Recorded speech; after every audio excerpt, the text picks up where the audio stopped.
sumikat ka dun sa social media dahil dun sa mga vlog mo na nagmi-mix and match ka ng mga ukay clothes. Opo. Yung mga ukay finds Yes mo. Tawa ako nun kasi may mga plastic, ang dami mong plastic na cabinet Opo. na nandun sa gilid tapos parang meron kang sampayan Opo. na nandun lahat ng mga ano, Yes. di ba? Opo, opo. Nandun yung mga damit-damit na sinusuot mo, mix and match ka ng ganyan. Opo. Ever since ba, mahilig ka na sa fashion? Opo. Actually po, kasi ang parents ko po ay tindera po sa Baclaran. So parang dun po ako na-expose sa mga damit. So nagtitinda po yung parents ko ng mga pangbata, RTW. RTW's bargain, kasi yung mga t-shirts, sandog. Parang ang takip po, kumukuha kami sa wholesaler, tapos nire-retail po ng mga parents ko. School nag-start. Dumaan ako dito sa tindahan namin sa Baclaran. Hey, my mom. Hello. Hi, guys. It's your girl. It's your girl, Mimi Yu. Anong Mimi Yu?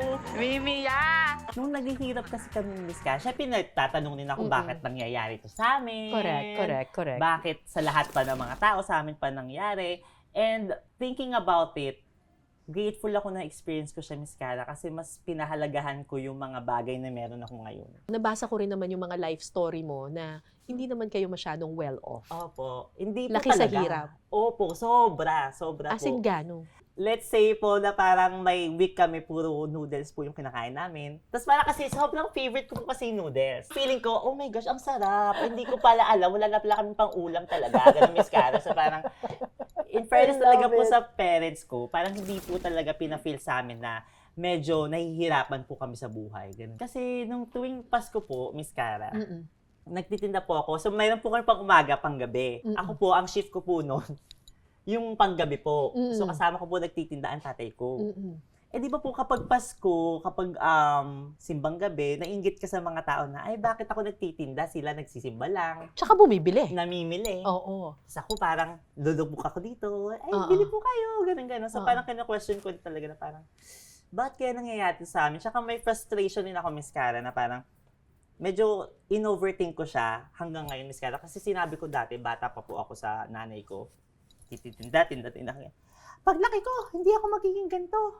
Sinabi ko sa nanay ko. Kasi nga sobrang frustrated po talaga ako na, ba't naghihirap kami? Parang ganun, Miss Cara.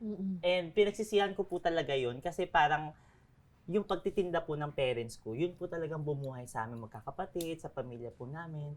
And syempre medyo bata po tayo, no? Hindi natin nare-realize yung ganong perspective. So, wala, sobrang grateful po ako sa parents. Ano sinabi ng nanay mo? Parang feeling ko po, nakasway lang sila, pero feeling ko po deep inside, nasaktan po talaga sila. Kasi parang, yun po yung nagpapakain sa amin, tapos ayaw mo. Pero nagkaroon po kami recently ng conversation ng tatay ko about it. So, sobrang grateful talaga ako. Tsaka proud ako talaga na ang parents ko pala ay vendor. Lasing ka na ba?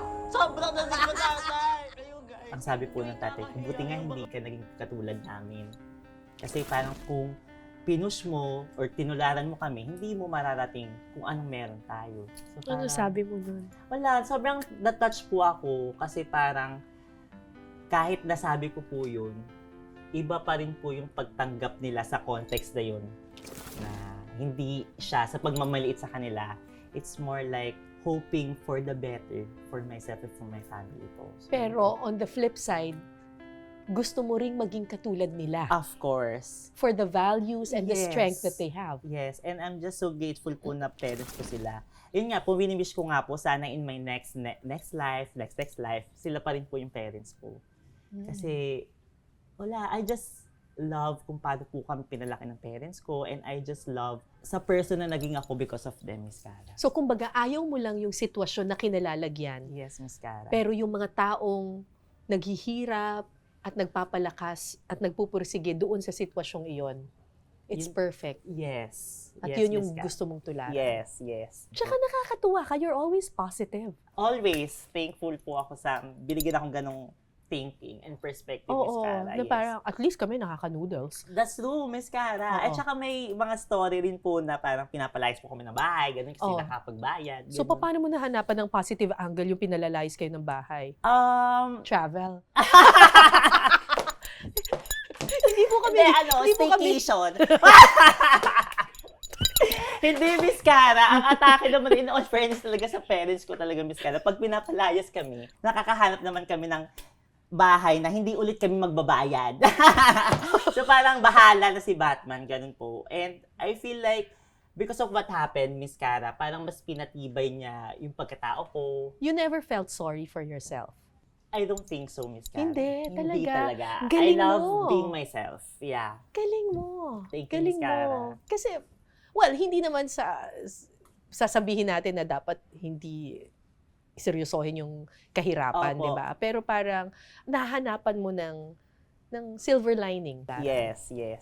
And I really appreciate, Miss Cara, na kahit walang-wala kami, nagagawan pa rin ng paraan ng magulang kung paano kami pasayahin. Naalala ko, Miss Cara, parang may gusto kong sapatos noon. Sabi niya, ako nakapakamahal niya, nak. Parang next time na lang ganyan. Tapos parang out of nowhere, binigyan niya ako ng pera. O bilhin mo na yung sapatos na gusto mo. So parang, dun mo makikita talaga yung pagmamahal. Kasi kahit na walang-wala sila, Miss Cara, meron pa rin sila kahit pa paano binibigay. So, nung ikaw naman ang kumikita, I love spoiling my parents, Miss Cara. talaga. Sobra. Pangarap kasi ng nanay ko, actually ng parents ko, ang mag-Boracay. Tatay, ready ka na? Ready! Sumusugod ang tatay ko! And kapag po nalulugmok ako, kasi minsan po talaga, sobrang draining talaga ng life Mm. ng content creation, kahit Mm-mm. hindi lang po alam ng maraming tao. Na-energize ako pag tinitirit ko yung family ko, Miss Cara. Tirahin na lang. Pirahin na! Siguro nung first sweldo mo. Opo, of course. Oo. Di ba may culture po tayong mga Pilipino kapag po first sahod, Oo. first job ko, Oo. yun yung binigay ko. Kasi Okay, before okay. po mag-content creation, nag-work po ako as fashion designer. Okay. So parang yung sahod ko po doon, binigay ko lahat sa magulang ko. As in, binigay mo lang? Opo, like, magkano parang 50,000 po yung Okay. sahod ko. Binigay ko po lahat. Tuwa naman sila. Ganun. Kasi parang, Anong binili nila doon? hindi ko po alam, marami kami utang nun eh. So feeling ko pinangbayad nila sa utang. Miss Cara.